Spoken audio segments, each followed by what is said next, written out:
Practice Set 1.3, sum number 2. Are the triangles in adjoining figure similar? If yes, by which test?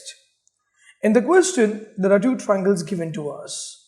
The first triangle is PQR, the second triangle is LMN. Now for the triangle PQR, three sides are given to us. In the same way, for triangle LMN, three sides are given to us. And if their sides are in proportion, then you know it, the triangles are similar by SSS test for similarity. Now to create the ratio, we need to look at the sides. Tell me, how much is PQ? 6. How much is LM? 3. And we know 6 and 3 are divisible. So let us start with the solution. PQ upon LM is equal to 6 upon 3, which can be further reduced as 2 upon 1. Let us mark it as equation number 1.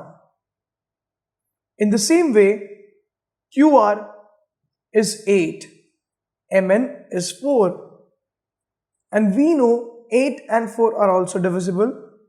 So let us start with QR upon MN is equal to 8 upon 4, which can be further reduced as 2 upon 1. Let us mark it as equation number 2. The remaining side is PR.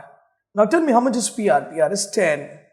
And how much is LN? LN is 5. And we know they are again divisible by the same table. So let us write it. PR upon LN is equal to 10 upon 5, which can be further reduced as 2 upon 1.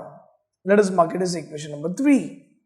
Now students, when you look at equation number 1, 2 and 3, the right hand sides are equal. If the right hand sides are equal, then the left hand sides are also equal.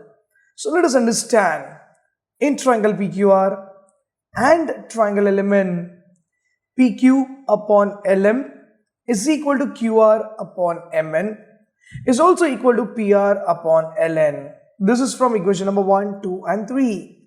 And we know it, if the sides are in proportion, then both the triangles are similar. So let us write it. Therefore, triangle PQR is similar to triangle LMN. SSS test for similarity. Thank you.